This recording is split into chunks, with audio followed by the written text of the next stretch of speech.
memandang alam dari atas bukit. Sejauh pandang ku lepaskan, sungai tampak berliku, sawah hijau terbentang, bagai permadani di kaki langit.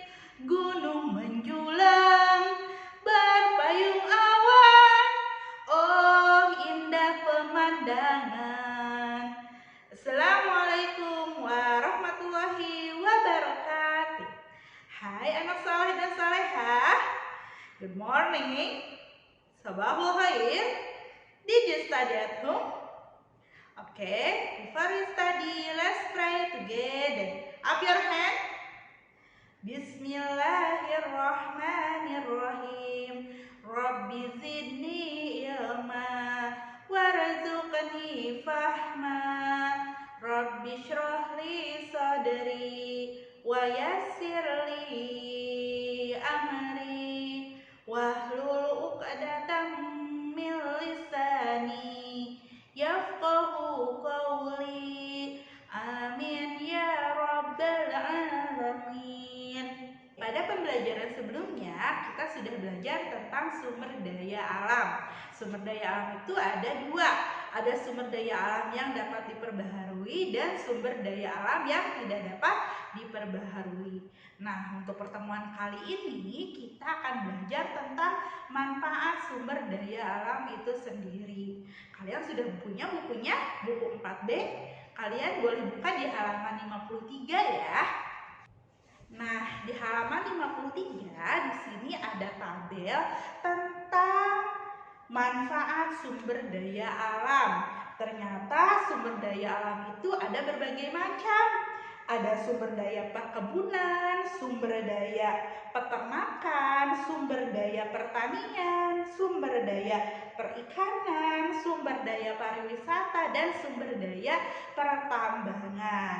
Apa sih pengertiannya? Apa sih contohnya? Dan apa sih manfaatnya? Boleh kita lihat bersama ya di tabel berikut ini. Sumber daya perkebunan adalah sistem pertanian lahan kering berupa tegalan di lereng pegunungan dan dataran tinggi. Sumber daya perkebunan banyak menghasilkan karet, kopi, teh, tembakau, dan kelapa. Sumber daya perkebunan ini banyak dimanfaatkan untuk memenuhi kebutuhan masyarakat sendiri, perdagangan skala ekspor. Sumber daya peternakan. Sumber daya peternakan adalah usaha memelihara hewan atau piaraan ternak. Contohnya sapi, kerbau, domba, ayam, dan itik. Sumber daya peternakan mempunyai manfaat untuk memenuhi kebutuhan pangan, baik itu daging, telur, dan susu. Selain itu juga berfungsi atau bermanfaat untuk kebutuhan tenaga atau energi membajak sawah. Sumber daya pertanian adalah segala sesuatu yang berhubungan dengan aktivitas bercocok tanam. Banyak menghasilkan padi, jagung, sagu, ubi, kayu, dan kedelai. Sumber daya pertanian bermanfaat untuk menghasilkan bahan pangan. Yang keempat, sumber daya perikanan.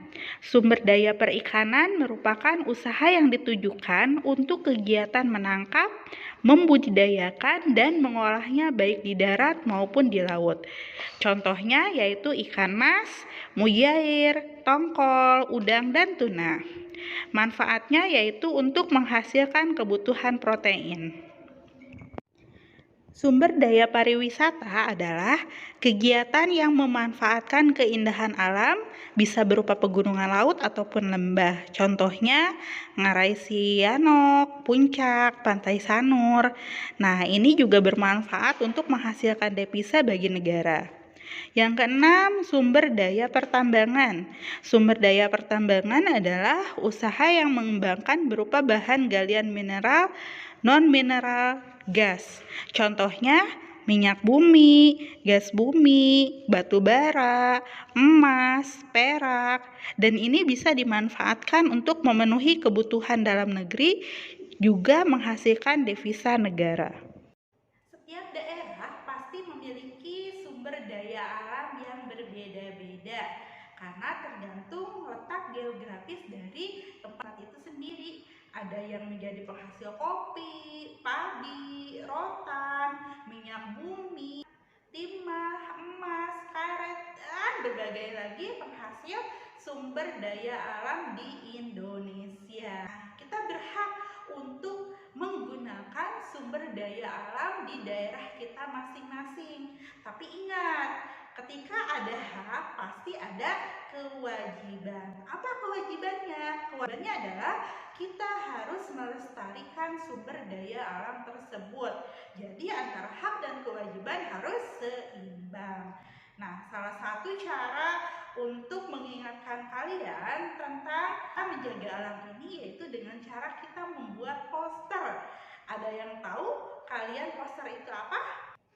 Poster adalah salah satu teks petunjuk visual. Nah, ketika kita membuat poster, ada beberapa persyaratan yang harus kita penuhi. Yang pertama adalah harus menggunakan pemilihan kata yang tepat. Yang kedua, menggunakan bahasa yang lugas dan komunikatif. Yang ketiga, menggunakan gambar-gambar yang menarik untuk menyampaikan pesan. Nah, pesan tersebut biasanya berupa himbauan atau ajakan. Oke, paham cara membuat poster? Bisa ya? Oke, kalau sudah paham, terima kasih untuk hari ini. Wassalamualaikum warahmatullahi wabarakatuh.